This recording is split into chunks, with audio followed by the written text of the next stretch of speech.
Hi, everybody. Welcome to another episode of Get Behind Me, Jesus. I am Joe Cash, and I'm so excited for you to listen in on this conversation. I was very fortunate to find this person, and it was a powerful conversation about trauma and healing. We do specifically talk about suicide, so sensitive content warning. I wanted to take this moment as well to just share with you what's going on with me personally and talk about some of the things that are coming up for the podcast. I'm actually in the middle of a major transition, and there have been some things that I've been focusing on that have taken away from the production aspects of the show. I'm still recording, but it's taken me longer to edit and to publish, so just be aware of that when there's any gaps. I do love this. I love the connections that I'm making and the directions that we're going conversationally, and I'm really excited about what's on the slate. Although I did make a personal decision to leave social media several years ago, I have been thinking about certain touch points where we can connect with each other and actually do the work of helping piece together resources and safe spaces to have difficult conversations about leaving behind our toxic experiences and working toward wholeness in authentic and healthy ways. So more on those outlets coming as I get some things figured out. In the meantime, I just want to remind you that I am on Substack. I do occasionally write there, but mainly I'm engaging with independent journalists, public theologians, and philosophers and trying to amplify their voices and work. So my podcast videos get posted there, but the links and the connections to a ton of other amazing resources have really helped me. And I'm happy to help people connect to much more interesting people and ideas than what I offer. YouTube is also a place where these videos are posted. And again, there are connections to other speakers and other podcasts and other resources that are out there. So if you're spending any amount of time reading about the subjects that I'm talking about with people or wanting to connect some dots or follow some other threads, Substack and YouTube are great places to get into the weeds. Beware, because the algorithms will throw things at you that maybe you don't necessarily want to see and that are unhelpful at times, but those are good places where you can connect with a lot of the people that I talk to or reference. Also, please feel free to email me or reach out to me directly. You can use getbehindmejesus.pod@gmail.com. I'm happy to discuss things or connect IRL. We could even schedule you for a podcast episode. Who knows?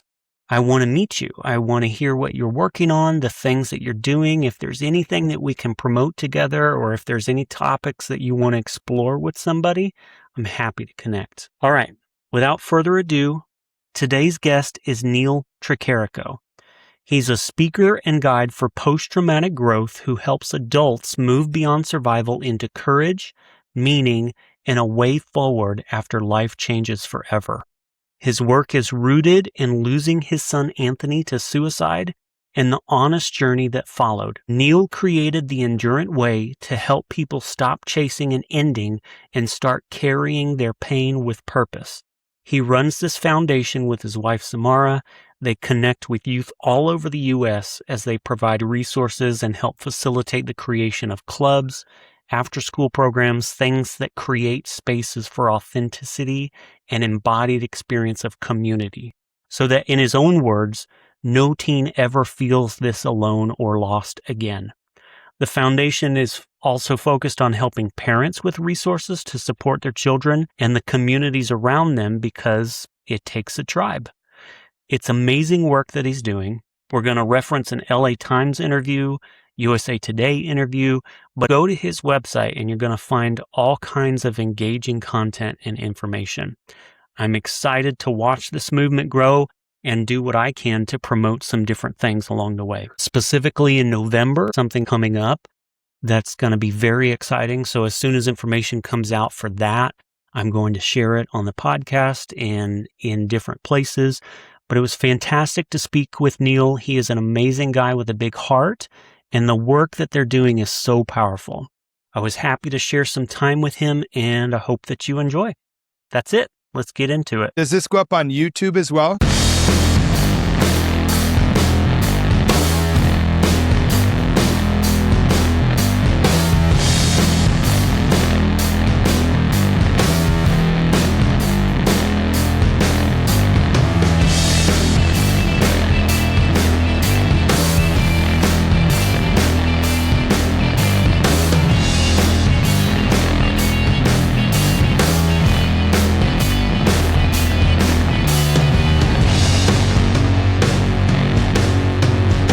Okay, welcome back to another episode of Get Behind Me, Jesus. I'm your host, Joe Cash, and with me is a new friend, Neal Tricarico. He is the founder of a movement called the Endurant Way, and he's going to tell us a story that involves sensitive subjects. So, sensitive subject warning. We will be talking about suicide, mental health, and in surviving trauma, navigating that.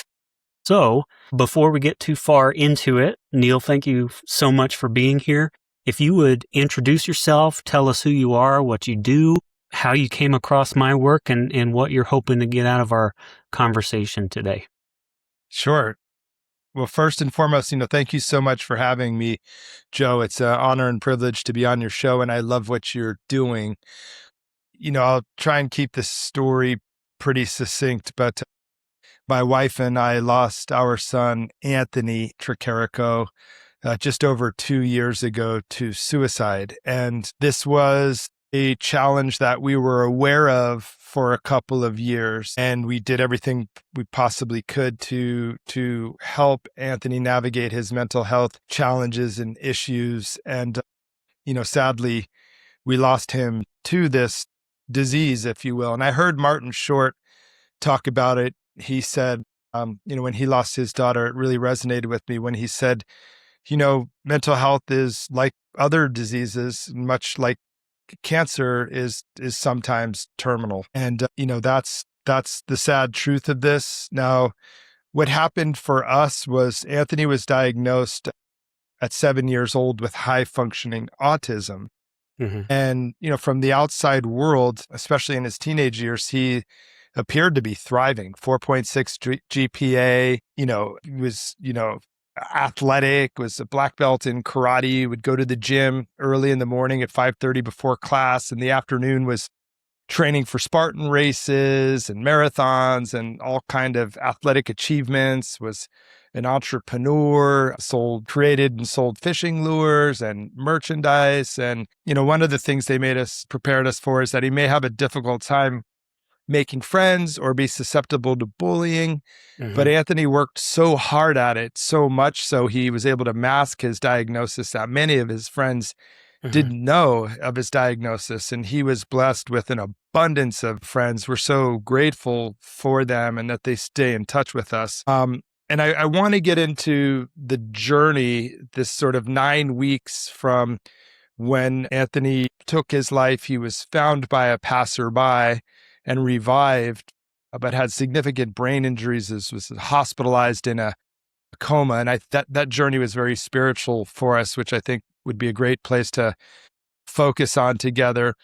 What I would share, what you said, like, what are you doing now? So a couple weeks after Anthony's ultimate passing, somebody reached out to me on social media, someone that I didn't actually know, I thought was somebody else.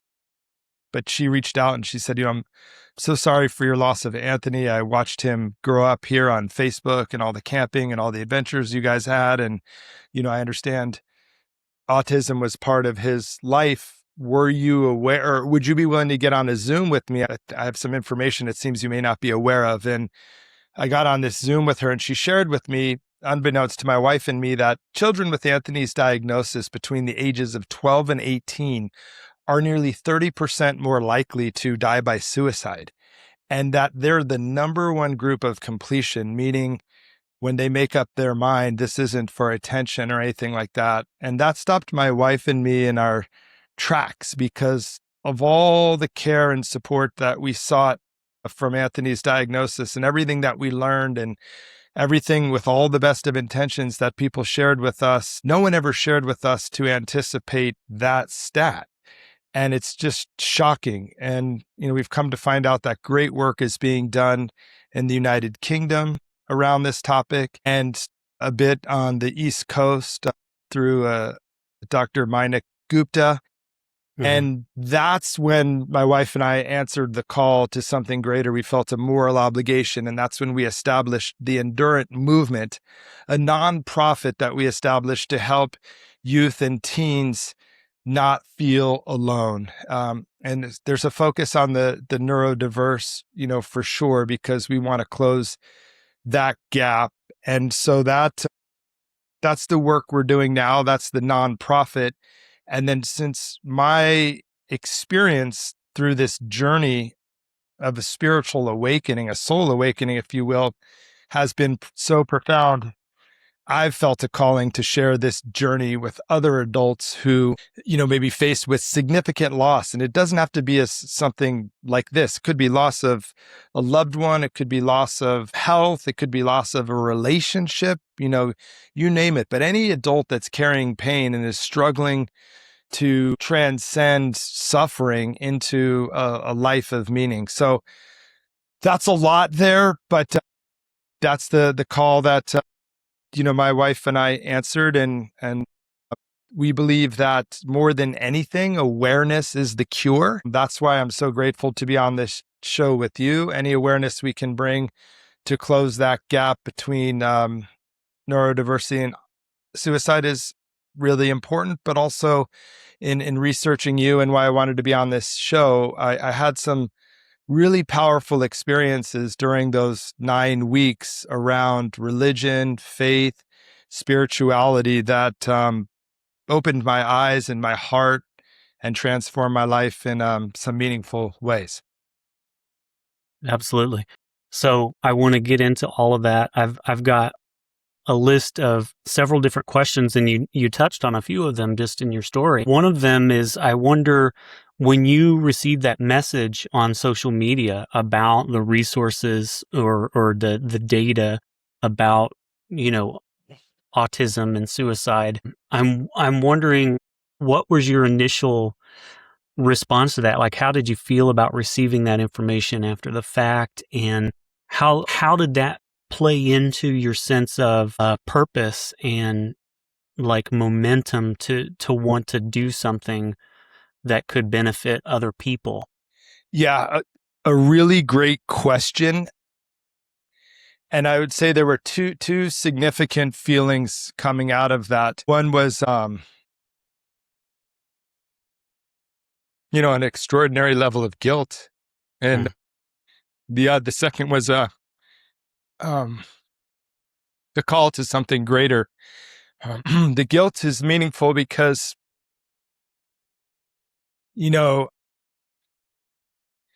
Anthony was diagnosed with high functioning autism at 7, and we had a beautiful childhood and upbringing. I mean, yes, he was different, and it was a lot of work for my wife and me, but it wasn't until COVID and his freshman year, and I'm not blaming COVID, but that's the data. He fell into a deep depression, and it started this 2-year journey of awareness for us, where we were talking openly about his suicidal ideation.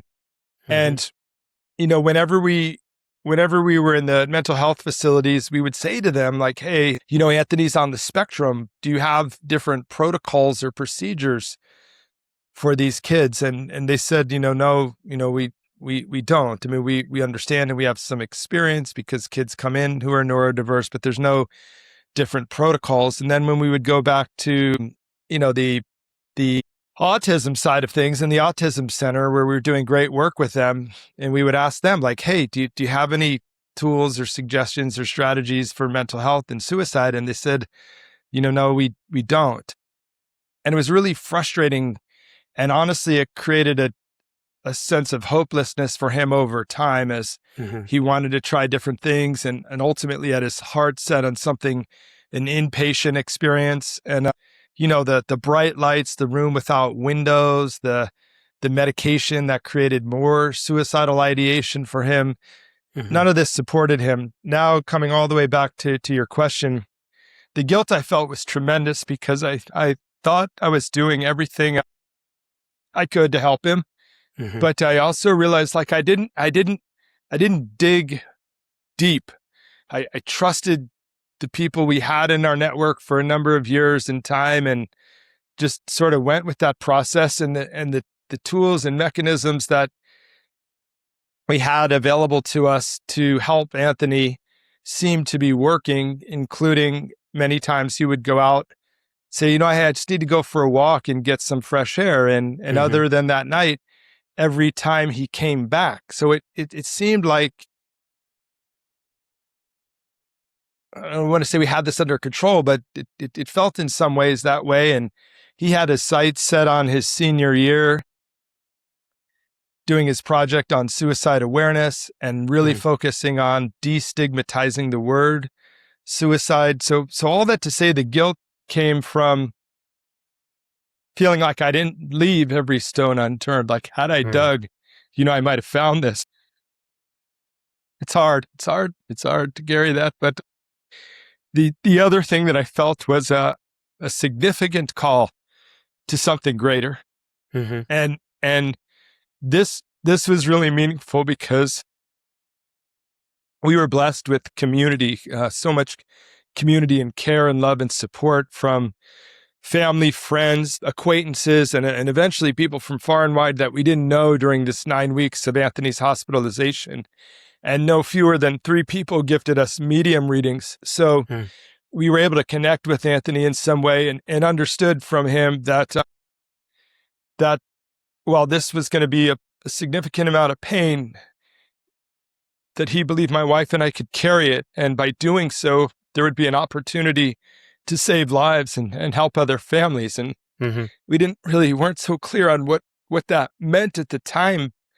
But then when we got this call and found out about this stat, it became so clear. So, long answer to your short question. It was those 2 things: guilt and purpose and a calling to something greater. Yeah, that's beautiful. One of my previous guests talked about the loss of his son, and the biggest transition for him, the biggest turning point, was recognizing the continuing journey for his son. Yes. And asking himself the questions of what does this look like from his end, and what legacy is he leaving behind, and how can I honor that, that ongoing relationship that I want to maintain with him. And so talking about that experience of reconnecting with your son and having the strong sense that you could bear this pain and that you could move forward in a purposeful way, not only to honor his legacy and sort of continue the work that he was interested in, but to continue that ongoing relationship with him. That's powerful and beautiful. I align with everything you've shared there. And yes, I mean, that's been my lived experience.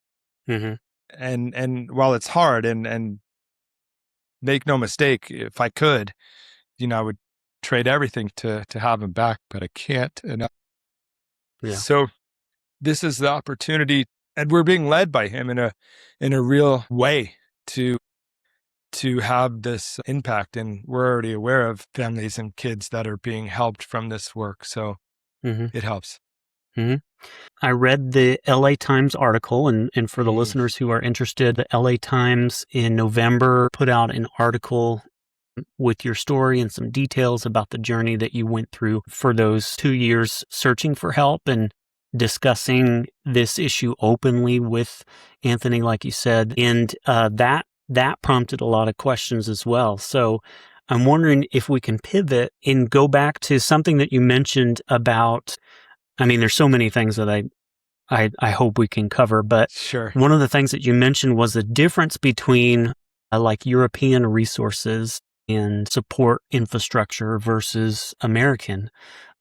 And I wonder if in your work, it works into your goal of translating some of those resources and maybe trying to support or expand some of that infrastructure in our context here in America. And then after you answer that, I want to talk about some of the differences between like social media usage laws and child protection laws and things like that in Europe that we don't have here as well.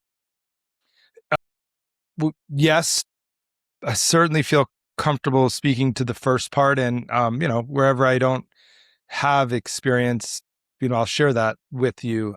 Yeah, I haven't been asked this question before. It's a really good one. So one thing I realized was that after starting to do some digging, it wasn't so black and white. It wasn't like everything was being done in Europe and nothing was being done here. Right.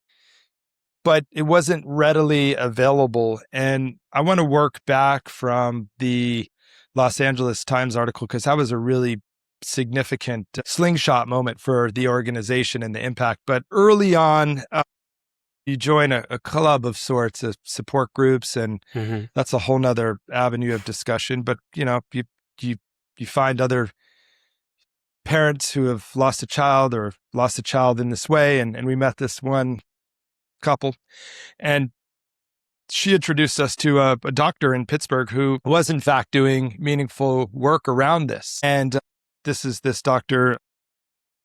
Mainik Gupta. And it was really powerful because it wasn't trying to like find a cure for autism, or the work that he was focused on was very similar to the work in the UK. And it was quite simple. Like, let's start with removing the D. Let's start with removing the D from these diagnoses. So autism spectrum disorder, ADHD, attention deficit, disorder. He said simply by removing the word disorder changes the experience for these children, because when we label them with a disorder, now something's wrong with them. They're going and having services to overcome their disorder and be normal. Right. And it struck me between the eyes because we flippantly referred to it as ASD, ASD, ASD. And it just breaks my heart. Then the second thing he said was he just meets with the kids and helps them understand that their diagnosis of autism is just a difference. So I have brown eyes. My wife has green eyes. I have hair. You don't have hair. I'm shaven. You have a beard. And helping these kids understand that neurodiversity and neurotypical is just like any other difference. And if we could help these children find their superhero and their tribe, the likelihood of survival increases significantly. So I don't know if I'm answering your question entirely, but then it started a domino effect in that the USA Today found us and did an article on my family and this other family. And then ultimately the LA Times found us. And this was really powerful because the LA Times got a grant from the University of Southern California to focus on this. So there's some awareness in academia or other places. And that was a real slingshot moment. That feature had such an impact where we were hearing from maybe 1 or 2 families a week. All of a sudden, we were hearing from 5 to 10 families in a day, many who were in crisis, but their messages went something like this. This reminds me of my daughter. She's attempted twice. Oh my gosh, now I have a path. This reminds me of my son. We've never gotten him diagnosed. Now we're going to. It also generated some donations, and some families came out and were like, hey, we're of good means and our son made it through. He's 23, but he still struggles with this. We want to help you, help, other families. So what I've come to learn is like the help, the best help exists in silos potentially throughout our country. And really by bringing this all together, we should be able to have some impact on it. Now, all that being said, it feels like it should move far faster than it has, but that, I don't know, that's just like maybe my opinion. No, that resonates. One of the things that you mention in several different places is, and especially in the email that we exchanged before this meeting, is that there's a tendency for people to think that they need to move towards some closure or some ending, that the trauma needs to be over, that they need to be better, that everything needs to be okay and back to some kind of equilibrium.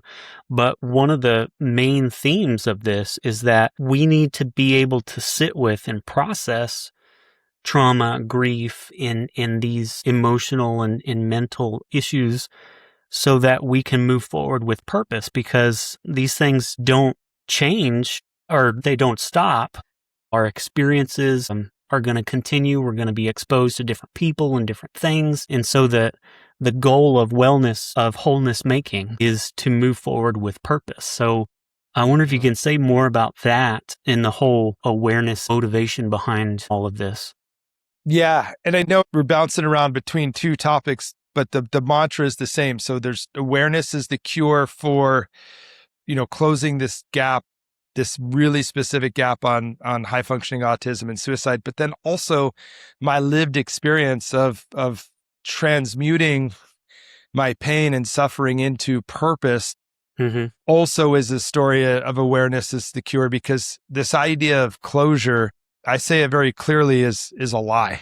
It's not a myth. It's a lie. This story that we're going to work some process, do some steps, and arrive back where we were before, or arrive in some new place where we're healed and can go on, is not only a lie, it's doing human beings, and statistically it seems men more so, a real disservice, because now they're feeling like they're failing at completing grief.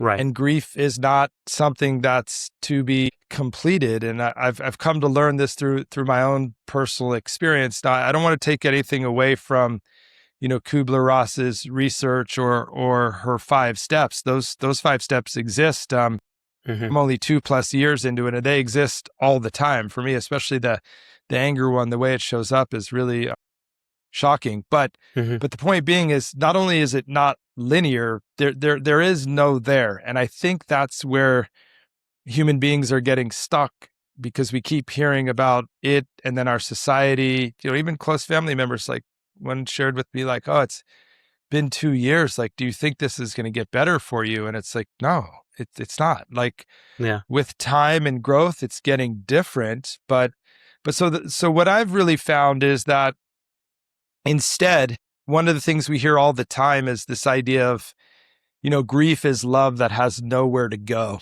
And I agree with that in half part. Yes, grief is love that has nowhere to go for that physical being that we used to place it in.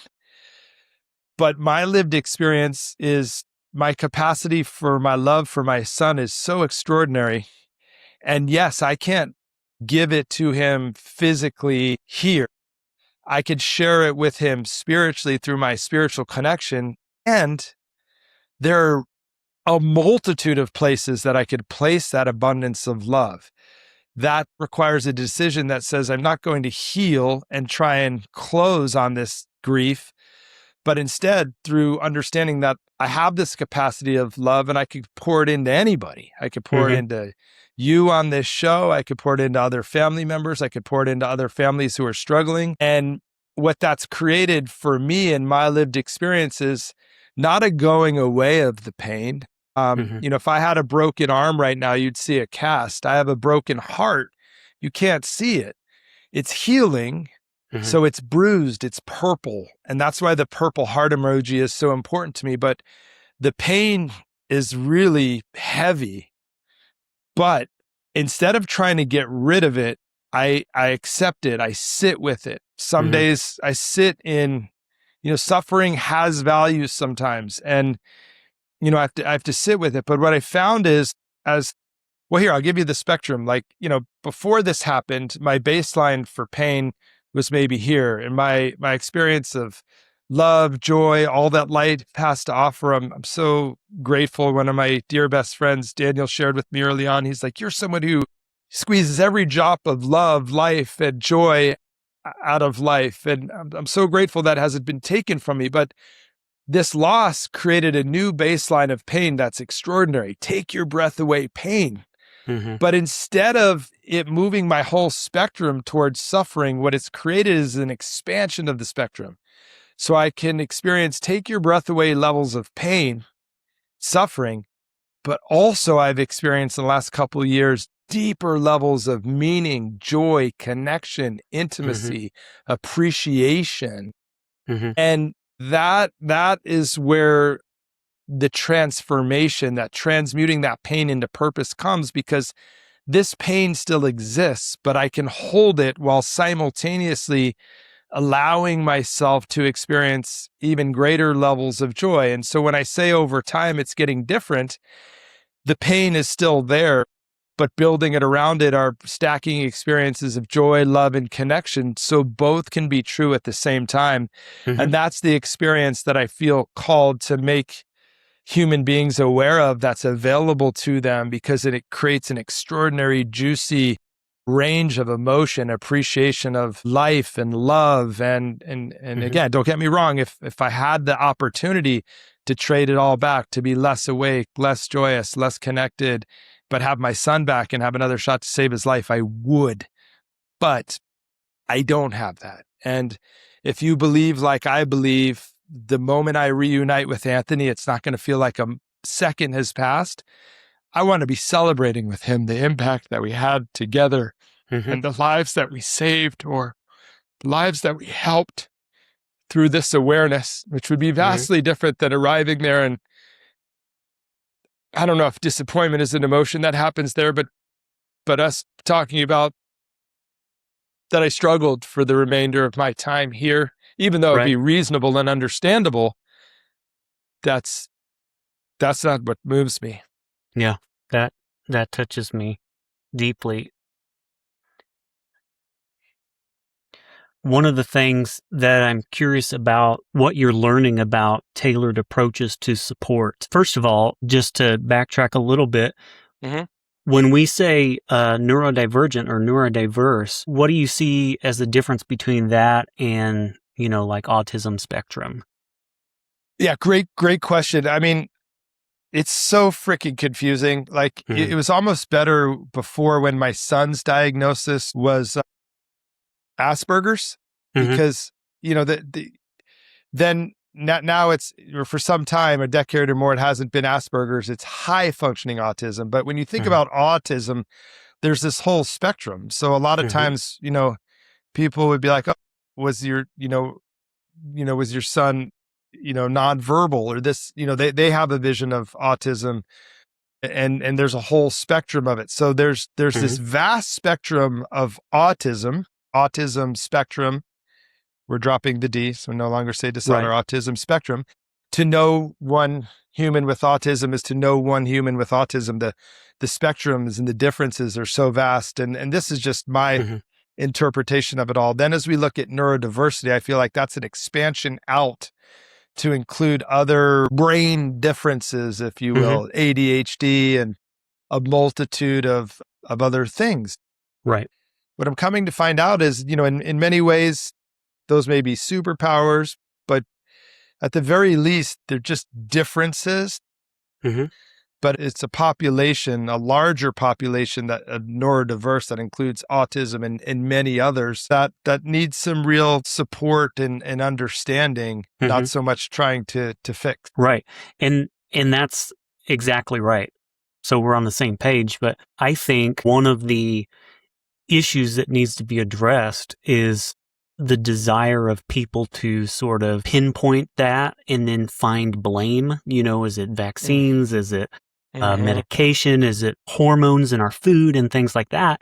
Which comes out of this foundational sort of ideology that there is a normal and an abnormal. And like recent studies are showing that neurodiversity is actually evidence of how we evolved to, or how we were able to evolve, in the reality that right now we're not suited for the overwhelming amount of data and input and sensory overload that is part of our civilization right now. And so, one of the things that I enjoy discussing with people is that, like you said, that differences, the different ways of thinking. We talk about all the time in my family, like how each of us is reading a book. Do we see the images in our mind? Do we just see words? We talk about dreaming. We talk about, a different way that we experience the same inputs. And that helps us to be in conversation about our own unique experiences, and then giving each other grace for when someone's feeling a little off or angry or frustrated. It helps to create empathy and sympathy and help us to move forward productively, instead of thinking that there's some way that someone's broken or isn't meeting some standard. The other thing is, a lot of the frameworks all over our world are designed with this idea of normalcy, or the baseline that's been created is for neurotypical or right-handed people. That was something that, I've got an ambidextrous brother because he had to learn how to write with his right hand because that's the way that they train you in school. Talking to older people who were left-handed in the struggles that they had in school because it wasn't treated like a difference but it was treated like a problem that needed to be overcome. So we've got these systems in place that have been designed by different people or groups of people that say, you know, this is the way we're going to do things. But again, awareness as the cure, we can embrace diversity and figure out different ways to do things that support everyone. And as MLK said, we're caught in a web of inescapable mutuality. My freedom impacts your freedom. My success is your success. If we started to look at community that way, you know, that would go a long way to speaking into not only this, but other issues that we all struggle with. I mean, my brain is just sort of firing with so much that you've shared about, and I'm grateful for these threads because they're different than a lot of the interviews that I do. And yeah, I mean, it strikes me too as almost like un-American. Like this is supposed to be the melting pot, and you know, we're inclusive, and all these different nationalities are welcome here, but yet the training around the brain is we have to move people to normal. If they're not normal, then there must be some training, some medication, something to bring them over here. And I think the analogy to that right-handedness is really potent. And you know, it makes me think a lot. You know, over the course of the years raising Anthony, was very few people who approached me with the belief that, you know, Anthony had autism because of vaccines or, you know, or what have you. But what I did find, the only pattern that I found was that came from people that weren't experiencing it, you know, firsthand. And yeah, the focus at a much higher level seems to be on that, fixing it, a cure, or I forget, you know, there's this, I thought this is supposed to be our first full year of being, wasn't it last summer that autism was going to be cured by, I think we found out in May or June, and by September it was going to be gone. And I remember some people like reaching out to me. It's just like, what a waste of time, money, and effort. And then also have to say too, is I think there is a different level of thinking for the neurodiverse. You know, I can only speak to Anthony, but I think part of what was so hard for him is just the lack of care and love that human beings have for one another. COVID weighed heavy on his heart. Homelessness weighed so heavy on his heart. You know, we'd be on vacation, and no matter the city, if we went out to a really nice dinner, you know, inevitably one of us would have leftovers, not him, because he had such an appetite. Walk outside, there'd be a homeless person, and he would take all of our leftovers that, you know, we were likely to enjoy later and give them to him. And he had a very difficult time on Christmas, accepting gifts, and when other people were without, and it was a big deal for him to give to others. And yeah, I don't know where I'm going with any of this, but it just sucks because on a lot of levels, this is hard. It's become hard to be proud of the country. And I don't know if I want to get too far down that track, but I just believe, my hope and belief, my bet is that if we can make more people aware and somehow activate more humanity, more humility, more grace. I loved that you said the conversations that you guys are having, just having conversations about it. It's important that this thinking shift, especially here. Yeah. Well, we're definitely a neurodiverse family, and we've sought out diagnoses. I actually recently, a few years ago, I went in for testing because I wanted to know, just because For me, it felt like with some additional knowledge, I'm an IT person, so I want to collect data and then figure out a good data-driven plan to move forward. And so I was thinking, if I get this diagnosis, then I can focus in on, some specific resources and sort of approach this systematically, like how do I work on productivity or how do I work on better communication or something like that. I was not diagnosed with ADHD. I was diagnosed with PTSD and anxiety disorder and bipolar. But all of those things are on this spectrum of human experience that just points out the reality that being aware of myself and what's going on inside of me is helpful to a degree, but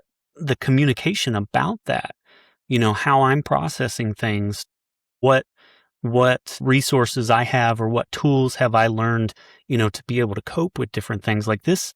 This is not just something that was helpful for me, but became a path for me to understand and communicate better with my family as I deal with kids that have in this.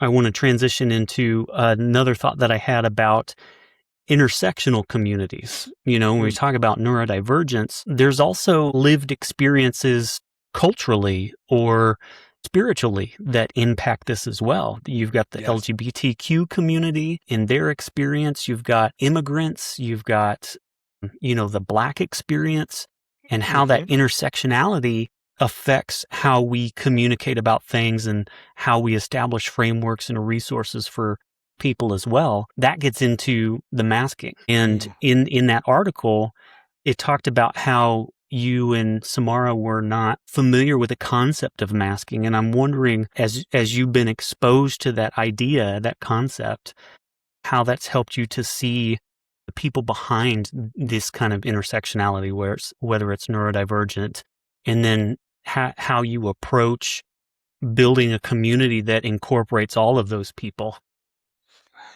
Such a great topic in line. Yeah. So much like I shared with the news, that we got from that acquaintance about the UK, I was met with the same duality of emotions when I learned of masking and camouflaging. Mm-hmm. It was like, my gosh, like I used to tell myself I had left no stone unturned, but this never came up in any of the work. I mean, Anthony went to an autism center 4 days a week, and he seemed to thrive in it. And even when they told us, like, okay, so we're helping them understand to function in an emotional world when they're non-emotional. So it's like they learning strategies to receive information that may be offered with emotion, to digest and assimilate it, and then to speak back, even though they don't have those feelings. And at the time, all that made sense. But sort of unbeknownst to us, then as we got into middle school and especially in high school, where Anthony no longer wanted people to know about his diagnosis. So he went to a new high school. And so he said flat out, I'm not going to share about it. I don't want my IEP. I don't want any of these things.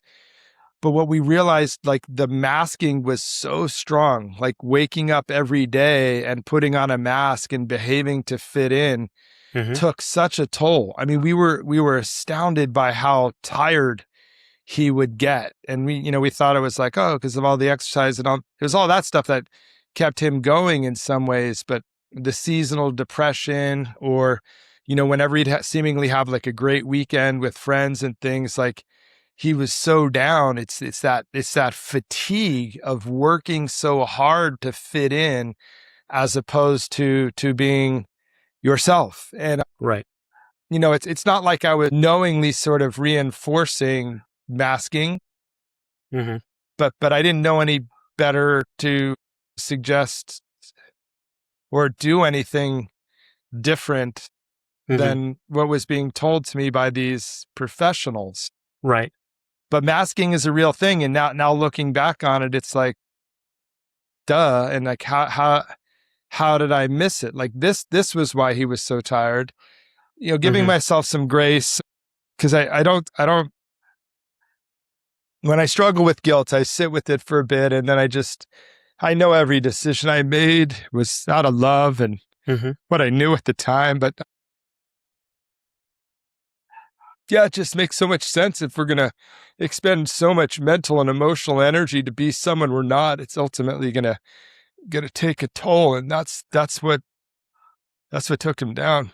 And what I love about what you're doing with your foundation, one of the ways that you describe it is not just providing resources for teens, Yeah, and for parents, but yeah, creating a community yeah, that's built on authenticity and an yes, embodied experience that enfolds all people. And, I was a pastor for 15 years, and sort of one of the goals of this podcast even is to help people to understand that we're not moving towards, we're not trading one dogma for another. We're not trading one framework for another. We're not trying to get to some end goal other than recognizing how interdependent our embodied experiences are, and finding community, finding space where we can experience that authenticity and be ourselves. And just,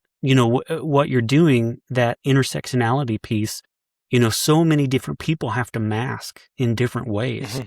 And, for me, the psychological language, the studies and the data, in experiencing all of that stuff in my own journey has helped me to understand how to approach things with other people, Yes. recognizing that there are other experiences and journeys going on, and that my openness and non-judgment and radical acceptance are the keys to creating a sort of sacred space where people don't have to mask, where I recognize, I know that that's what's happening. I've done that myself. This isn't a place where you have to do that, because there's nothing but love here. And I think that that's incredible, thing that your foundation offers, for people I'd to be love to honest. share. Oh no, go ahead. I didn't mean to cut you off. No, go ahead. I'm done. Well, I wanted, and I'm glad you brought it back, because I got down that track. The second part is what you were talking about, and you brought us back to, and I really want to share how this came about. This idea of community, authenticity, inclusion. So you had mentioned as part of the previous question, what about LGBTQ plus? What about other groups needing help and inclusion? And this was what was so powerful and fascinating and unexpected as we started out on this journey and started going into schools, because we were really fortunate that Anthony had an abundance of friends, and the North County, San Diego community sort of really leaned into us. And so we had an opportunity to do different panels with different students. And you probably saw some of that in the video or the feature or whatever. And we were bringing neurodiversity inclusion. And when we were having these panels with these teens, we had a handful of them. What they were sharing back with us was like, yes, we need to do that. And what about bullying? What about body shaming? What about eating disorders? What about sexual orientation and preference? And it was like, oh my gosh. And they've led the way. You see me, I look like I'm in a podcast studio here just because I have it through the grace of a donation. Teens will come in here once a month and record the teen voice episodes of the Endurant show. And they, I mean, it's so freaking cliche, but they really are our future. They embody this inclusion. They crave authenticity and connection and inclusion. And in some ways it's been easier because my wife does a really good job of it. It's hard for me to interact with the teens because, I miss Anthony so much, but we just it's easier in a sense because we just meet with them and they tell us, and then we just go execute it or raise the money for them to execute it. And it's so beautiful. That's amazing. I love that empowering, not just providing that space for people to be authentic and to journey together through these things, but empowering the next generation, especially to to begin to adopt this as the baseline, as the framework that we use moving forward for relating to each other and understanding complicated issues. That to me seems like the core of what you're doing, which is why it's so exciting for me as well, to think that an organization like that is out there, that's an additional resource that I can put on a list and provide to people. Yes. That they can hear your story, that they can hear the teen stories and, find these resources and understand that they're not alone, that there are other people out there. And while there may not be answers, the point is we'll get through it together. Gosh, that is the point. Yeah. One of the things I'm curious to share, and I know you're going to edit it, so if it's not a fit, and I didn't bring it up in the thing, but it really struck me. And looking back, I had this experience that I'd love to share about these 9 weeks in between that when we were hospitalized. So maybe I'll just go into it. You see if you pull out some questions. I mentioned I've been a pastor for 15 years. I don't do that anymore.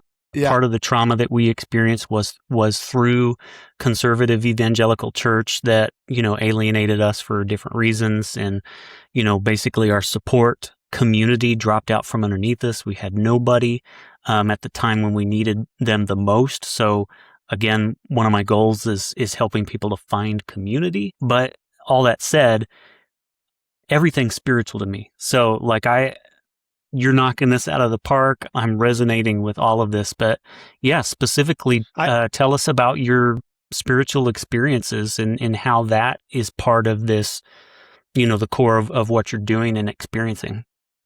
Cool. And I appreciate you sharing that story, and it'll be fascinating to see how this resonates with you. I'd say before all this, I came up Catholic. Mm-hmm. And I liked the idea of faith, believing in something greater. My parents pulled me through. I thought it, boring at times, this and that, but also in my experience in life and also, the evangelical and some of this dogmatic, I think we've all had, not necessarily to your experience, but I think one thing COVID opened up my eyes to was I realized that I had friends with vastly different political beliefs and vastly different religious beliefs, and people were really digging into those, and there became more friction. But what I wanted to share was on the second, no, it might have been the first night, a client of mine from my former life, this wasn't my job or work before all this, asked if she could do an all faiths welcome prayer circle and invite people on a Zoom to pray over Anthony and my family. And of course we said yes, right? I mean, what do we have to lose? Anything can help. And that night on Zoom, some 70 people showed up, many of whom we knew, many of whom we didn't know. But what was powerful was the various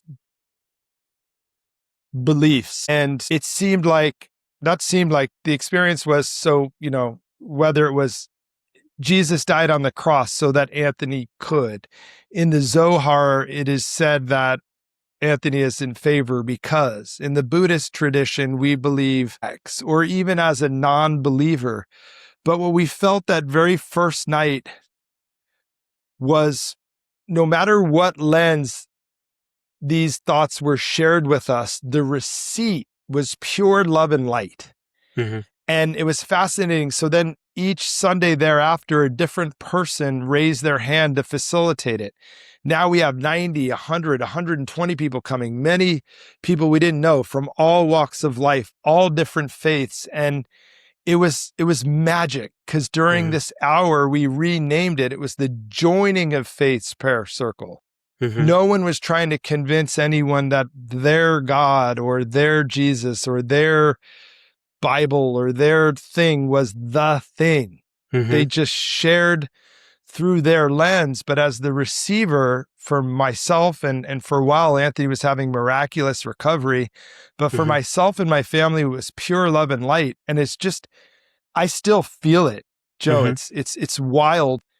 But what it created for me were two things. One was this experience. I mean, I don't know about you, but probably in your role before, but I'm often asked to, will you please pray for so-and-so, they're sick with cancer, or, you get you're not on social media, but you get a post or an email or a call, hey, please pray for so-and-so, they're dying or they're sick. And I would always stop and pray and intend. And I felt good about myself that I was doing that, but then I would go about my business. But what I wanted to share is that as the receivers of that, the feeling is real. And I felt like a heart connection, like all these tethers, and I still feel them. I know there are people thinking about us, praying for us, sending intentions, well wishes, and meditations, and it's all so powerful. And for me, it also created a freedom, because prior to this, I was so frustrated with how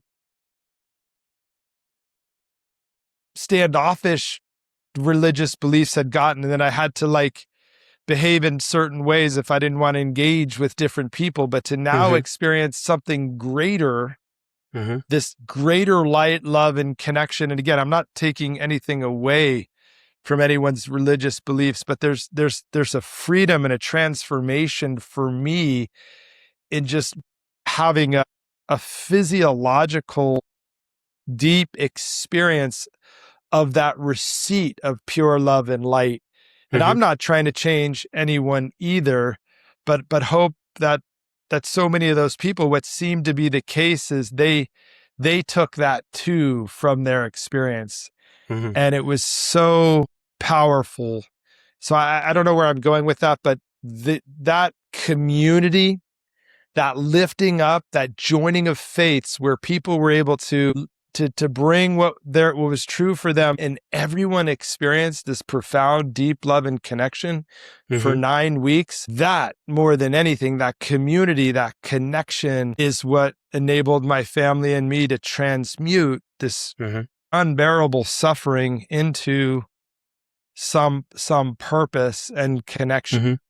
Yeah, I think it's that connectivity that is the sort of the key piece to that transmutation.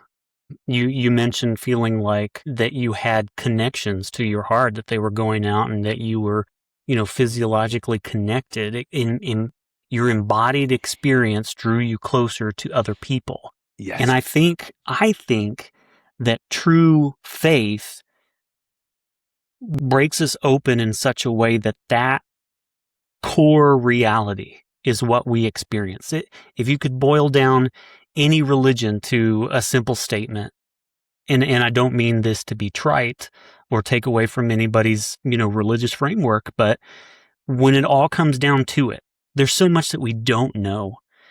But doing the best with what we have here, in recognizing that we are made for connectivity with the divine, with each other, with nature, it's all about being open, just not being an asshole. And when we recognize the humanity in somebody else, which often happens because of trauma, because of pain, that is like a universal multiplier that helps us to, that's the whole story of God on a cross, is the empathy, the connectivity, the knowing sacrifice of wanting to be so entwined with us that he would even be willing to suffer. That's the point. The suffering breaks us open and allows those connections to happen. And I really feel like that is the best way to articulate what you're doing with this movement and what the foundation is really all about. That whole community piece and providing, sacred space for people to have that connectivity like that for me is what translates whatever the trauma is. That's what transmutes it. It creates this pathway for us to connect deeply with ourselves and our own embodied experience, but also with others, recognizing how much similarity there is between you and me. Namaste, the Buddhist namaste means the divine in me recognizes the divine in you. Yes. There's a song, I struggle with Christian music sometimes, but there's a song called Brother, and it's very simple, but the line is, when I look into the face of my enemy, I see my brother. I see my sister. I see my mother, my father. Yes. that's what, to me, that's what pain and like deep hurt and that bruised heart that you're talking about. Yes. That's that heart of stone falling away. This, what's in it for me, this ego, this, isolated kind of experience of life, taking care of you and your own. That's what falls away. And that, Yes. what it exposes is a tenderness and a vulnerability that, there's going to be risk and there's going to be hurt. And in fact, the more you connect with others and the more I'm sure the stories that you hear from some of the people that get involved with this movement, breaks your heart even more. Yes. Gosh, yes. But it's, the breaking of the ground to be able to plant the seed. I like to tell people that the shit that happens in life, that's the compost. And it's that compost, it's that shit, that trauma, and that stuff that we take, and it compounds and becomes the fertile soil that good things grow out of. So you have to do that work. Well it's hard work. It's hard work. You have to do it though. Gosh, I loved how you've put that together and summarized it. It's really spot on. What is some of the work that you're doing right now, or what are some events that you want people to be aware of, or that you'd love to connect with different people over? Yeah, great question. So, on the movement side of things, we're looking for, not looking for, it's really attraction rather than promotion, but just getting the words out for any teens that might be listening or hearing this and feeling like there's a gap at your school around neurodiversity and inclusion of any kind. We are facilitating the setup of Endurant communities. Think like high school clubs on campus, and it's teen led, user generated. It's really powerful. So if you or someone is interested in bringing this to your schools, please reach out to us. We're getting ready, even though it's some months out, for our signature fundraising event. We're really excited. We're going to be having a comedy night. Comedy is so important. There's this whole concept of traumedy. And sometimes, when we can't get out of suffering, despite our best wishes, hopes, thoughts, efforts, if we could have like a pattern interrupt, like laughter. Even if you think you're down and sad and you just can't laugh, somewhere, someone, some story, something funny will rock you and create that little pinhole. And so we've got some comedians in Hollywood and some folks that have been drawn to the movement and also some live streaming capabilities. So on November 15th, we're going to have a worldwide comedy event, a telethon, which would be massively impactful and an opportunity to help people. And then on the post-traumatic growth side of things, because, I didn't know about this, Joe, but, you shared that you were diagnosed with PTSD, post-traumatic stress disorder.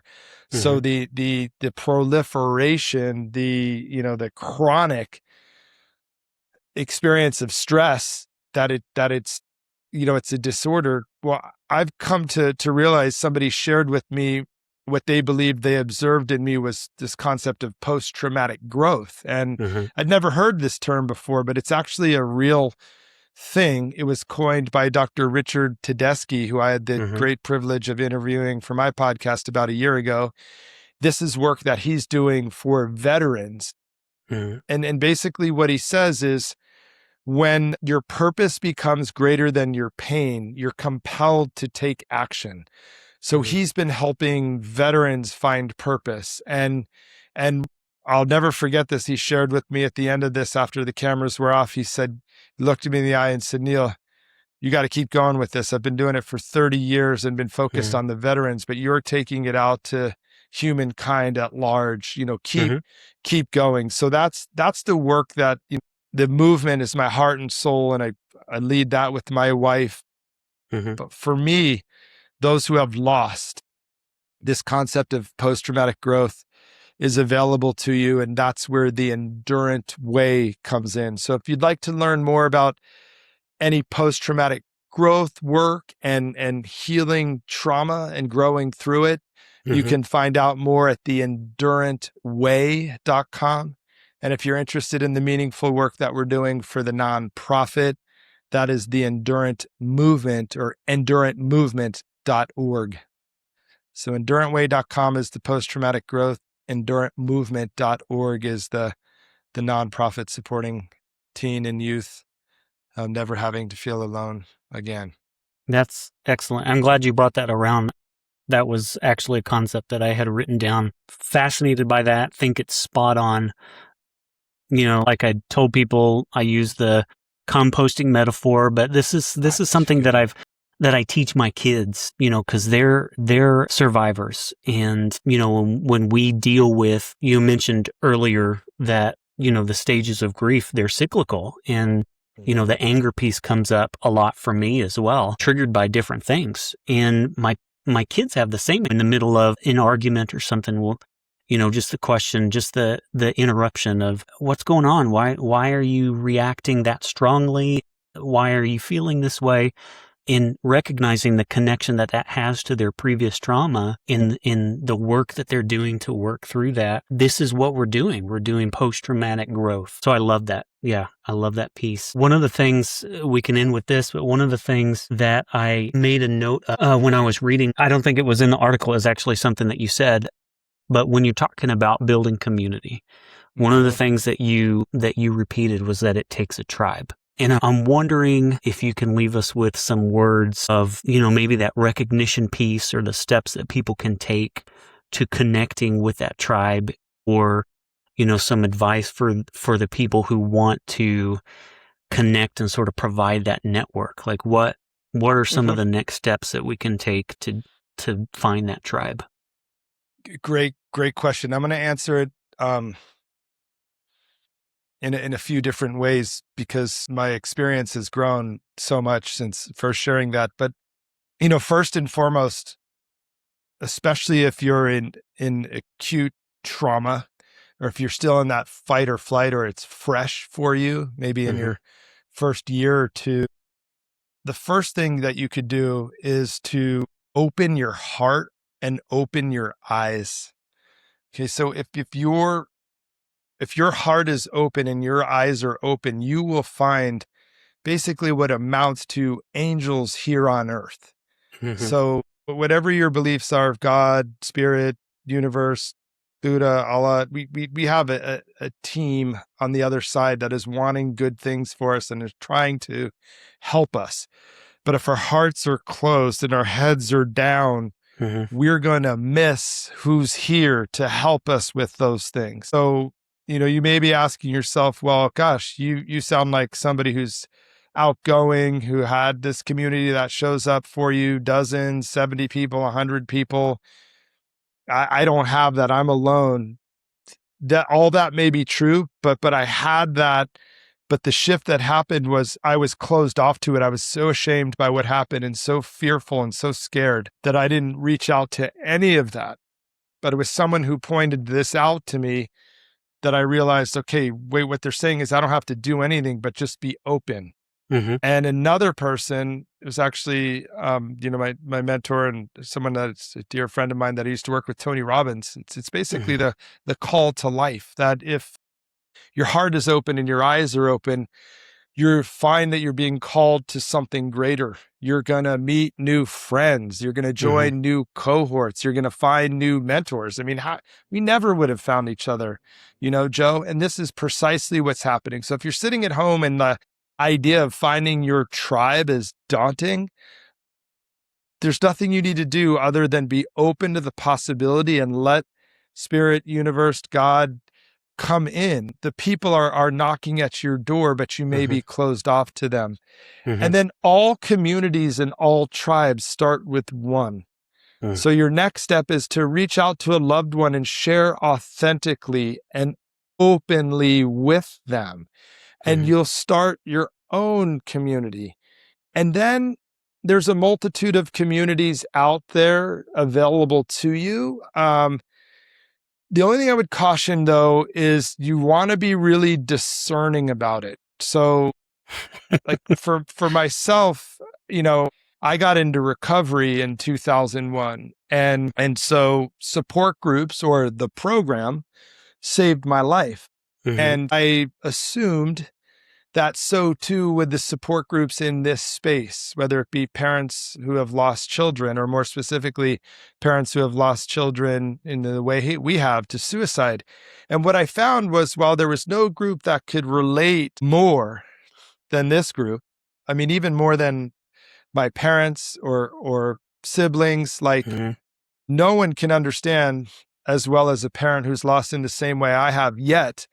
What I found by and large in these rooms is, while there's a lot of empathy and a lot of sympathy, there's a lot of stuckness in the suffering. Oh, it's been X number of years. I can't believe my family doesn't understand, or my uncle wants me to move on. And I'm not suggesting that there isn't value in that suffering, but if there isn't time spent on the growth and the transformation and opening up to the possibility that we're being called for something greater, what was happening to me was I was leaving feeling worse off than I was. So those would be my 3 ways to start with community. 1 is just a level of being heart and eyes wide open. Number 2 is just opening yourself up to one person and sharing authentically and vulnerably and courageously with them what you're going through. Now you've got 2. That's community, and see where that goes. And then the third is there are a lot of groups out there, but like I said, be very, very discerning. Absolutely. I'm a millennial, and I grew up on Mr. Rogers' Neighborhood. So one of the things that immediately clicked in my mind when you were saying that is look for the helpers. So in crisis, in moments of peace, all throughout our lives, with that openness of heart and openness of our eyes, you're going to see helpers. You're going to see people that are out there doing what they can. And to be open to the possibility of walking with those people, letting them work in your life, working with them to address something, finding a helper in nurturing that relationship is a wonderful way to go. So, no truer words, Joe. Thank you so much for your time. Thank you. I really appreciate it. I will be reaching out through your organizational website as well. I want to help make this something that people in my area are aware of and help you build this movement. Really thankful for the work that you're doing, in the way that you're transmuting and composting this experience and moving forward in a way that is life-giving. So thank you. Thank you. That means a lot. Thank you. And I'm just honored. It's been a privilege to be here, and what meaningful time to spend together. Thank you. Like I said, please stay in touch. Let me know if I can help you promote anything that's going on. I've got the November 15th. Is that what you said? Yes. Yep. Yeah. I've got that on my calendar and love to be a part of that. And thank you. Just thank you very much for the work that you're doing. Thank you. Thank you for this opportunity to transmit and hopefully bring more light and awareness, and keep up the great work you're doing, man. This was an awesome interview. Thank you. Thank you. Yeah. Yeah. Have a good night. You too. You take care. Thanks, Joe. Okay.